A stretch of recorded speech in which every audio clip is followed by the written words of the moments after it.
साम सदाशिव दर्शिकों, मैं भगवान शिव का पुत्र सदाशिव आपको नमन करता हूँ।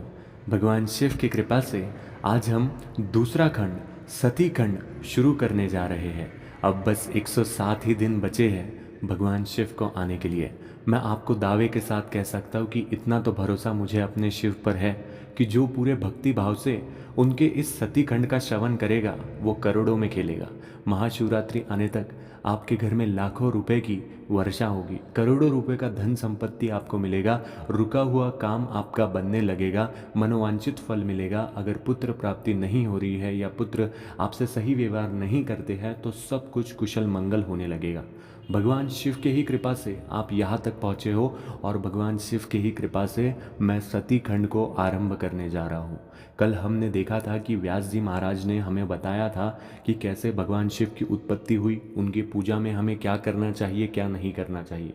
लेकिन मेरा यकीन मानो सती खंड में जो उपाय बताए गए हैं वो इतने पारदर्शनीय उपाय हैं, इतने अच्छे उपाय हैं जिसे साधारण मनुष्य भी अपने जीवन में कर लेता है तो व्यास जी महाराज ने कहा है कि उसका जीवन पलट जाता है, हमेशा के लिए उसका जीवन करवट ले लेता है।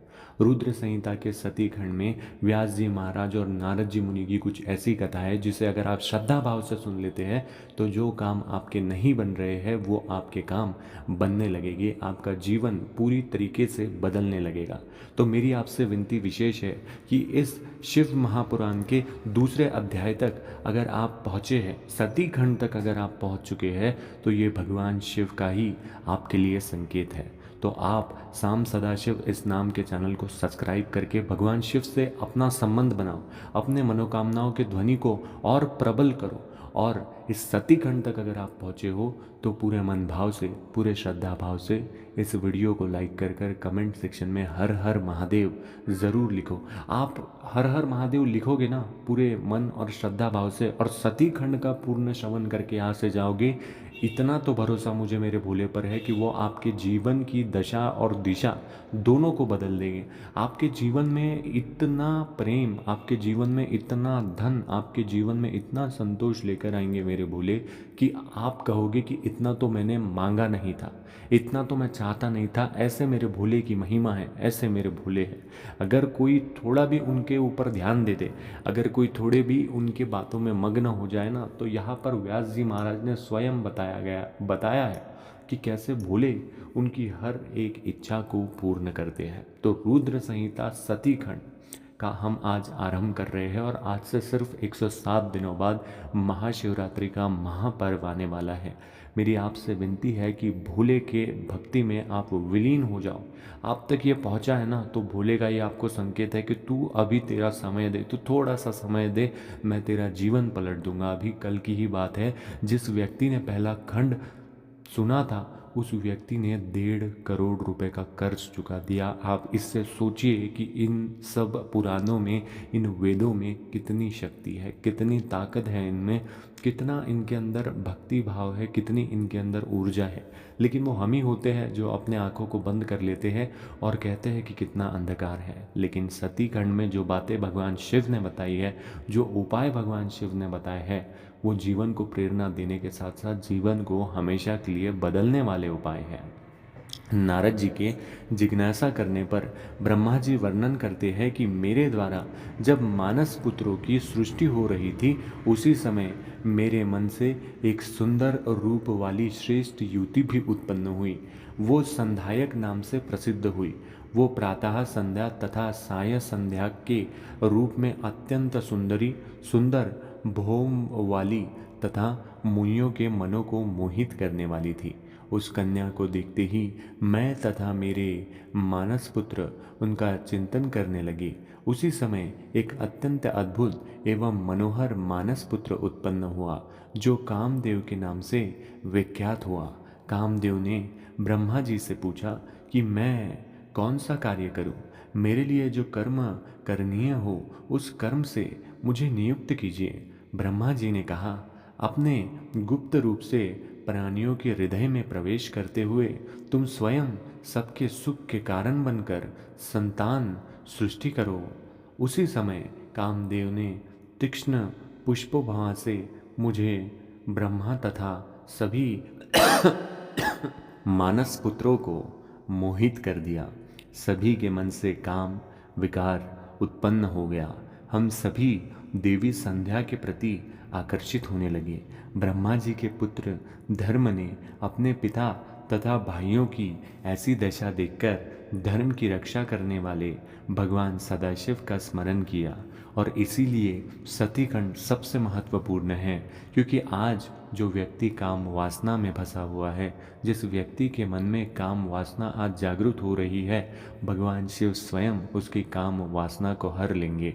ऐसा करने मात्र से या इस खंड को सुनने मात्र से मनुष्य की जो काम वासनाएं हैं, उसी के कारण उसके कर्मों में बहुत बड़े विघ्न आते हैं, उसके कार्यों में विघ्न आते हैं, और उन्हीं विघ्न को भगवान शिव आज स्वयं हरने वाले हैं। भगवान सदाशिव के प्रभाव से ब्रह्मा जी का नाम विकार दूर हो गया। ब्रह्मा जी को भी काम विकार हो गया था। अब ब्रह्मा जी का काम विकार दूर करने वाले भगवान शिव थे, तो आप सोचिए कि क्या वो अपने भक्त का काम दूर नहीं करेंगे? ज़रूर दूर करेंगे। अगर आपको भी काम विकार है तो वो भी भगवान शिव हर लेंगे। उसी समय दक्ष के शरीर से श्वेत कण निकलकर पृथ्वी पर गिरा। उसने समस्त गुण संपन्न परम मनोहर एक स्त्री की उत्पत्ति हुई, जिसका नाम रति था। रति का कामदेव से विवाह हो गया। नारद जी कहते हैं, हे ब्राह्मण, पितृकामी जन्मदात्री उस ब्रह्मपुत्री संधायक का क्या हुआ?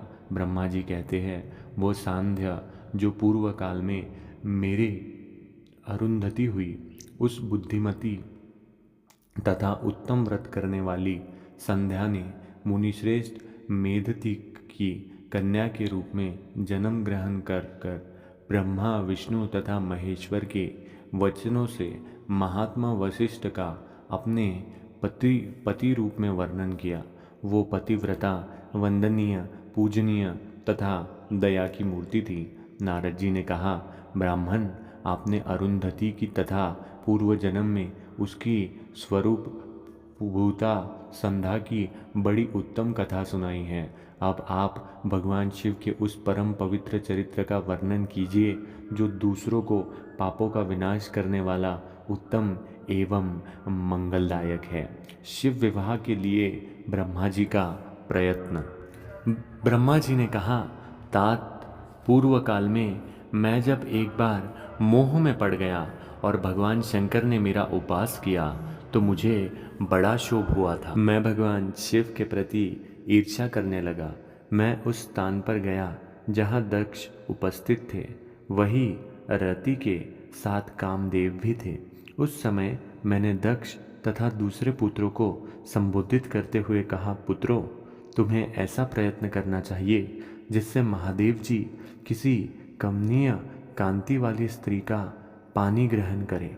उसके बाद भगवान शिव को मोहित करने का भर मैंने कामदेव को सौंपा।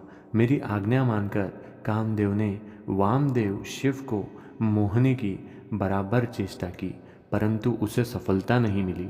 कामदेव ने कहा, प्रभु, सुंदर स्त्री ही मेरा अस्त्र है, अतः शिवजी को मोहित करने के लिए किसी नारी की सृष्टि कीजिए। ये सुनकर मैं चिंता में पड़ गया। मैं मन में सोचने लगा कि निर्विकार भगवान शंकर किसी स्त्री को अपनी सहधर्मिणी बनाना कैसे स्वीकार करेंगे। यही सोचते सोचते मैंने भक्ति भाव से उन श्री हरि का स्मरण किया, जो साक्षात शिव स्वरूप और मेरे शरीर के जन्मदाता है। मेरी स्तुति से प्रसन्न होकर भगवान विष्णु प्रकट हो गए और मुझे ब्रह्मस्य बोले, लोक श्रेष्ठ ब्राह्मण, तुमने किस लिए आज मेरा स्मरण किया है? तब मैंने कहा, केशव, यदि भगवान शिव किसी तरह पत्नी को ग्रहण कर ले तो मैं सुखी हो जाऊंगा। मेरे अंतकरण का सारा दुख दूर हो जाएगा। इसके लिए मैं आपकी शरण आया हूँ। मेरी ये बात सुनकर भगवान मधुसूदन बोले, हे विधाता, शिव ही सबके कर्ता, भर्ता यानी पालक और हर्ता यानी संहारक है। वे ही परमात्मा पर, परब्रह्म पर एवं परमेश्वर स्वयं है। तुम उनकी शरण में जाओ और सर्वात्मा शुभ बुक का भजन करो। इससे संतुष्ट होकर वे तुम्हारा कल्याण करेंगे। ब्राह्मण, यदि तुम्हारे मन में ये विचार हो कि शंकर पत्नी का पति ग्रहण करे तो शिव को प्रसन्न करके उद्देश्य से शिव का स्मरण करते हुए उत्तम तपस्या करो। यदि वे देवेश्वरी प्रसन्न हो जाए तो सारा कार्य सिद्ध कर देंगे। इसके अंतर ब्रह्मा जी ने परब्रह्म स्वरूपी शंभु प्रिय देवी दुर्गा की आराधना की। ब्रह्मा जी ने नारद जी से कहा, हे मुनि, मेरे द्वारा स्तुति करने पर वे योग निद्रा भगवती मेरे सामने प्रकट हो गई। भक्ति से सिर झुकाकर मैं उन्हें प्रणाम कर कर स्तुति करने लगा। मेरी स्तुति से प्रसन्न होकर कल्याण करने वाली वे महाकाली प्रेम पूर्वक कहने लगी, हे ब्राह्मण, आपने मेरी स्तुति किस लिए की है? आप अपनी मनोभिलाषित बात कहे, मैं उस निश्चय रूप से पूर्ण करूंगी। ब्रह्मा जी बोले, हे देवी, आप दक्ष की कन्या बनकर अपने रूप से शिवजी को मोहित करने वाली हो। हे शिव, हे शिवे, आप शिव पत्नी बने। भगवती ने कहा, हे पितामह, मैं दक्ष की पत्नी के गर्भ से सती रूप में जन्म लेकर अपनी लीला के द्वारा शिवजी को प्राप्त करूंगी। ये कहकर जगत माँ शिव वहीं से अंतर ध्यान हो गई। और इस बात को जो भी व्यक्ति सुन लेता है उसे भगवान शिव का एक उपाय करना है, जिसके कारण उसके जीवन में बहुत सारे धन की प्राप्ति होती है। पुराणों में कहा गया है और व्यास जी ने भी कहा है कि जो व्यक्ति इस कथा को सुनने के बाद में तुरंत ये उपाय कर लेता है, उसका जीवन पूर्ण तरीके से बदल जाता है। उसके जीवन में आने वाले संकट उसके जीवन से हमेशा के लिए चले जाते हैं। इसलिए भगवान शिव की अगर आपने अब ये कहानी सुन ली है कि कैसे काम वासना रहित भगवान शिव को काम वासना में विलीन करने के लिए ब्रह्मा जी ने कट रचा था, तो अब ये आपकी बारी है कि इस कथा को सुनने के तुरंत बाद यहाँ बताए हुए उपाय आप आज ही ज़रूर कीजिएगा। क्योंकि सती खंड में जो उपाय बताए हैं उसे अगर कोई व्यक्ति कर लेता है तो इतना तो भरोसा मुझे अपने भोले पर है कि वो आपके जीवन को बदल देंगे। इसमें कोई दोहराई नहीं कि आपका जीवन वो ज़रूर बदल देंगे। तो मेरी आपसे यही विनती है कि अब आप जा कर के वो उपाय कीजिएगा जो यहाँ पर बताए गए हैं और मैं आपको बताने जा रहा हूँ। अब आपने सती खंड को सुन लिया है तो उसमें बताए हुए मंत्र स्वयं ब्रह्मा जी और भगवान शिव के ताकत को एकत्रित करने वाले हैं और उसमें बताए हुए उपाय भी भगवान शिव ने स्वयं बताए हैं। इतना तो भरोसा मुझे मेरे शिव पर है ही कि आप इन उपायों को सिर्फ सुन मात्र लो, अगर ना भी करो ना, और सुन मात्र लो और अपने मन में ये सोचो कि हाँ मैं ये उपाय कर रहा हूँ, तो भगवान शिव इतने करुणामय हैं कि वो आपके हर समस्या का हल कर देंगे। जो भी बात आपके मन में चल रही है, जिसे लेकर आप बड़े चिंतित और परेशान हो, उसे भगवान शिव मार्ग से अवश्य लगा देंगे। सती खंड में भगवान शिव को प्रसन्न करने के कई महा उपाय बताए गए हैं। इनमें से एक प्रमुख उपाय है शिव पंचाक्षर मंत्र का जाप और कुछ विशेष कार्यों का पालन, जिससे व्यक्ति को पापों से मुक्ति और जीवन में धन संपदा प्राप्त होती है।